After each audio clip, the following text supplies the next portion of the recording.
आज के किस स्टडीज के इस लेक्चर में बात होगी। अगर आपकी पत्नी आपको डरा रही है, धमका रही है, लड़ाई कर रही, झगड़ा कर रही, धमकी दे रही, झूठी शिकायतें कर रही या उसने झूठे केसेस कर दिए हैं, तो ऐसी परिस्थिति में पति को तत्काल क्या-क्या कदम उठाने चाहिए, अपने बचाव में क्या-क्या करना चाहिए और क्या-क्या नहीं करना चाहिए। अगर पति यहाँ पर कुछ गलतियां करता है तो ये एक लाइफ टाइम के लिए यानी लंबे समय के लिए उसे बड़ी परेशानी में डाल सकती है और सालों साल उसे कोर्ट के चक्कर काटना पड़ेगा और भारी भरकम अपने पैसे का नुकसान भी करना पड़ेगा और समय भी बर्बाद होगा। तो चलिए आज के इस स्टडीज के इस लेक्चर में बात करेंगे। अगर आपकी पत्नी आपको डरा रही है, धमका रही है, लड़ाई कर रही, झगड़ा कर रही, ब्लैकमेल कर रही है या फिर झूठी शिकायतें दे रही है या फिर उसने आपके विरुद्ध झूठे केस कर दिए हैं, तो तत्काल एक काम तत्काल प्रभाव से अभी की अभी कर लीजिए। आपका केस अगर बरसों से चल भी रहा है तो भी कुछ ग्राउंड्स आपके काम के हैं और ये काम भी आपको तत्काल कर लेना चाहिए। जय जिनेंद्र, केस जैन। वीडियो को लाइक और शेयर कर दीजिए और इस तरह के जजमेंट्स का पैकेज पाने के लिए जिसमें लगभग आपको 200 जजमेंट्स मिलते हैं या अन्य किसी जानकारी के लिए दिए गए नंबर पर आप हमें संपर्क कर सकते हैं। चलिए शुरुआत करते हैं। नोट करिए, नंबर 1, पहला कदम आपका यह होना चाहिए कि जहां पर पत्नी आपका उत्पीड़न करे, लड़ाई करे, झगड़ा करे या फिर झूठी शिकायत दे दी है, उसने एफआईआर करवा दी है, आपका केस चल रहा है, अभी कई सालों से केस चल रहा है, तो तत्काल प्रभाव से अपने घर में सीसीटीवी लगवाइए। और सीसीटीवी कहां कहां लगवाना है? मेन गेट पर, टेरेस पर, बालकनी में और किचन में, यहां अति आवश्यक रूप से लगाना है। लेकिन ध्यान रहे, बाहर लगाएंगे दूसरे का दरवाजा कवर नहीं होना चाहिए, टेरेस पर लगाएंगे दूसरे की छत कवर नहीं होना चाहिए, यानी किसी की प्राइवेसी ब्रेक नहीं होना चाहिए। और अपने घर में बेडरूम और बाथरूम को छोड़कर आप पूरा घर सीसीटीवी से कवर कर सकते हैं। अब यहां पर अगर पत्नी कोई अपनी घटना कारित करने की, आपको फंसाने की कोई योजना आपके घर में बना रही होगी तो वह सीसीटीवी नहीं लगाने देगी। बस यहीं से आपको सतर्क और सावधान हो जाना है। और अगर सीसीटीवी लग जाता है और अगर यहां पर आप गलती करते हैं तो आपकी गलती क्लियर हो जाएगी, वो करेगी तो उसकी गलती क्लियर हो जाएगी। तीसरी बात, अगर आपका केस चल रहा है और केस के दौरान वो कोई षड्यंत्र रच रही है या फिर केस के दौरान आपके घर में जबरन घुसने का प्रयास करे, तो ये सीसीटीवी आपका एविडेंस के तौर पर काम आएगा और ये कोर्ट में आपको मदद करेगा और ऐसी स्थिति में पत्नी को जेल तक हो सकती है। नंबर 2, कैमरे का विरोध हो रहा है या धमकी मिल रही है, लड़ाई हो रहा है, झगड़ा हो रहा है, विवाद हो रहा है और अभी कोई कंप्लेंट केस नहीं हुई है, एक आध छोटी मोटी कंप्लेंट हो चुकी है, तो ऐसी स्थिति में आप तत्काल प्रभाव से जब अपना मन शांत हो, पत्नी का मन शांत हो, वहां कोई ना हो, एक साथ बैठें, समझाएं, हर मुद्दे पर बात करें और इस मैटर को सॉर्ट आउट करने का प्रयास करें। और ये भी समझाएंगे अगर आप किसी और व्यक्ति से सलाह लेके और अपने घर में उत्पाद मचा रही हैं तो ये उसके लिए तो अच्छा हो सकता है जो आपको सलाह दे रहा है, लेकिन आपके लिए बुरा हो सकता है। इसलिए इस घर में आपको रहना है तो इस घर को मैनेज करके चलना पड़ेगा और हमें और आप दोनों को एक साथ आपसी सामंजस्य बना के चलना होगा और लड़ाई झगड़ने से कुछ नहीं होगा। और अगर आपको ऐसा लगता है कि हम कोर्ट में जाएंगे, केस कर देंगे, जेल करवा देंगे, ये करवा देंगे, तो आपसे जो बनता आप कर लेंगे, हमसे जो बनेगा हम कर लेंगे, लेकिन इसमें नुकसान दोनों और दोनों परिवारों का ही होगा। एक बात क्लियर समझा लीजिए, समझ में आए तो ठीक, ना आए तो सीधी डिवोर्स की बात करिए और आपसी सहमति से म्यूचुअल डिवोर्स लेकर ऐसे मामले से बाहर निकलने का प्रयास करिए। मामले को लंबा खींचना मतलब खुद के पैर पर कुल्हाड़ी पटकने जैसा हो सकता है। तीसरा कदम आपका यहां पर यह होना चाहिए कि पत्नी झूठे केस करने की धमकी दे, ब्लैकमेल करे या फिर झूठे केस कर दे,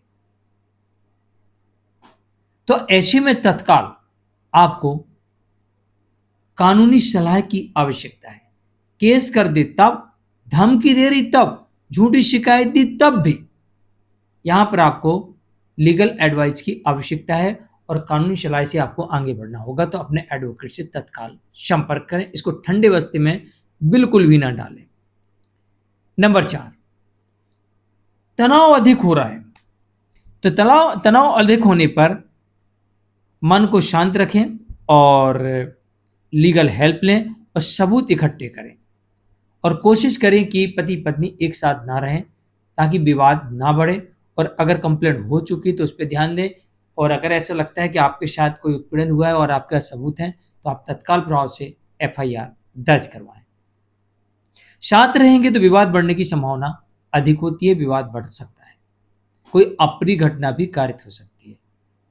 तो विवाद की स्थिति में दूरी बनाने में ही बेहतर होता है। 5वां कदम आप ये उठा सकते हैं कि आप अपने घर में शांति बनाए रखें। आस-पड़ोस के लोगों से अच्छा व्यवहार रखें, रिश्तेदारों से अच्छा व्यवहार रखें। कई बार क्या होता है, हम रिश्तेदारों के साथ झगड़ा करने लगते हैं, पड़ोसियों के साथ झगड़ा करने लगते हैं, या वो हमें कुछ भला-बुरा बोल देते हैं और हमको बुरा लग जाता है और हम उनसे विवाद कर लेते हैं। बिल्कुल नहीं करना है। बात को समझना क्यों उन्होंने ऐसा कहा, और आपको सामंजस्य बना के चलना है, क्योंकि यही लोग आपको कोर्ट कचहरी में साथ देंगे और साथ काम आएँगे। तो इस बात का भी आपको ध्यान रखना है, और आपको अपने मन मन को शांत रखना है, घर को शांत रखना है। और अब आपके खर्चे बढ़ेंगे, क्योंकि कोर्ट कचहरी में पैसा बहुत लगता है। वकील साहब की फीस, आने-जाने का खर्चा और मेंटेनेंस, एलिमनी, केस लड़ने का खर्चा, ये सब कुछ आपको देना पड़ सकता है। तो आप अपनी इनकम को बढ़ाएँ और मन को शांत रखें, और परिवार में एक-दूसरे के ऊपर आरोप-प्रत्यारोप ना लगाएँ। वो बोलते हैं ना, संगठन में शक्ति होती है। तो आप सब इकट्ठे हों, झगड़ा करके बिखरे ना। छठवां छठवां कदम आपको ये उठाना पड़ेगा कि आपके घर में रखा हुआ कीमती सामान, पत्नी जब साथ रह रही है या उसने कंप्लेंट कर दी है, उस वक्त भी आपके घर में रखा हुआ कीमती सामान, जेवर, सोना, चांदी, सुरक्षित स्थान पर रखें। पेपर्स भी सुरक्षित स्थान पर रखें, अन्यथा आपके साथ कोई धोखा हो सकता है। क्योंकि वाइफ को आपके घर में रखा हुआ है, एक-एक सामान की जानकारी है, एफडी वगैरह की सब जानकारी है। ना जाने कौन सा मन में षड्यंत्र चल रहा है, वाइफ ने चोरों को बता दिया कि जाओ फला-फला जगह इतना सारा सोना-चांदी उनके घर में रखा है। या फिर वो आपके घर में रह रही है और खुद ही चुरा के ले गई है या किसी को दे दिया है, तो आपके लिए समस्या खड़ी हो सकती है।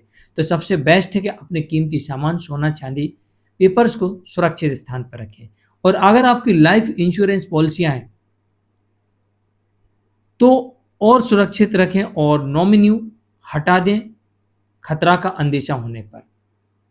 जितनी भी जगह आपने नॉमिनी वाइफ को बना के रखा हुआ है, तत्काल प्रभाव से हटा दें खतरा खतरा आभास होने पर, संदेह होने पर। 7वां कदम 7वां कदम आपका ये हो सकता है यहाँ पर कि जितनी भी आपकी एफडियाँ हैं और बैंक अकाउंट में आपका पैसा है, ये आपका पैसा अगर किसी को देना है तो चुकता कर दें, क्योंकि जब आपका केस चलेगा तो कोर्ट को ये पैसा दिखेगा और ये पैसा अधिक होने की वजह से मेंटेनेंस और एलिमनी में इफेक्ट पड़ेगा।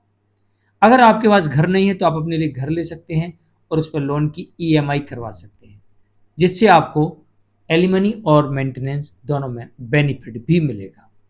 तो आप अपने लिए, खुद के लिए अपने नाम से घर खरीद सकते हैं।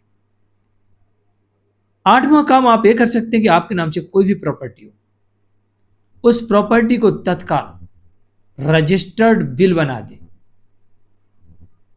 रजिस्टर्ड वसीयत बनाना आवश्यक है। कल के दिन खुदा ना खास्ता आपकी डेथ हो गई, तो आपके परिवार के लोग और आपकी पत्नी आपस में विवाद करेंगे, क्योंकि आपकी पत्नी का पहला राइट आ जाता है उसमें, परसेंटेज में या पूरी तरह से। तो फिर ऐसी स्थिति में आपके नाम से जितनी भी प्रॉपर्टी है, जितनी भी एफडियाँ हैं, इंश्योरेंस पॉलिसियाँ हैं, बैंक अकाउंट्स हैं, उनमें नॉमिनी रजिस्टर्ड वसीयत तत्काल कर दें। नंबर 9 9वां कदम आपका यह है कि आप अपने पति धर्म से पीछे ना हटें, खास तौर से उस केस में जहां पर पत्नी बिना किसी कारण के अलग रह रही हो। नंबर 2, अगर पत्नी अडल्ट्री में है तो आपको अपने पति धर्म का पालन करने की अब यहां आवश्यकता नहीं है। पत्नी ने रीमैरिज कर ली है तो भी आपको अपने पति धर्म पालन करने की आवश्यकता नहीं, पर आपके पास में दोनों सबूत होना चाहिए कि पत्नी ने दूसरी शादी कर ली है या वो किसी के साथ लिविंग में, अडल्ट्री में रह रही है। तब आप अपने पति धर्म से पीछे हट सकते हैं, अन्यथा आप अपने पति धर्म का पूर्णतः पालन करें। कोर्ट से कोई भी नोटिस, समन आता है, पुलिस से आता है, तो उसका सम्मान करें और वहां पर उपस्थित हो। 10वां काम आपको यह करना है कि अब आपको बहुत अधिक सतर्क रहना पड़ेगा। हो सकता है कि आपके साथ कोई अप्रिय घटना कारित हो जाए केस के दौरान, घर में रहते हुए। पता नहीं सामने वाले के मन में क्या चल रहा है, या फिर कोई तीसरा व्यक्ति आप दोनों के झगड़े का फ़ायदा उठा के आपको नुकसान पहुँचा सकता है। इसलिए आप अपने जीवन की सुरक्षा, संपत्ति की सुरक्षा बनाए रखें और सतर्क रहें, सावधान रहें। सुनसान जगह में और एकांत स्थान पर बिल्कुल ना जाएँ। सावधान रहें। मैं हूँ मुकेश जैन, आज के लिए इतना ही। नमस्कार। हाँ, एक बात याद दिला दूँ, पति-पत्नी के झगड़े में अक्सर तीसरा व्यक्ति खेल खेल जाता है। इसलिए मैंने कहा कि बहुत अधिक सावधान रहने की आवश्यकता होती है। नमस्कार।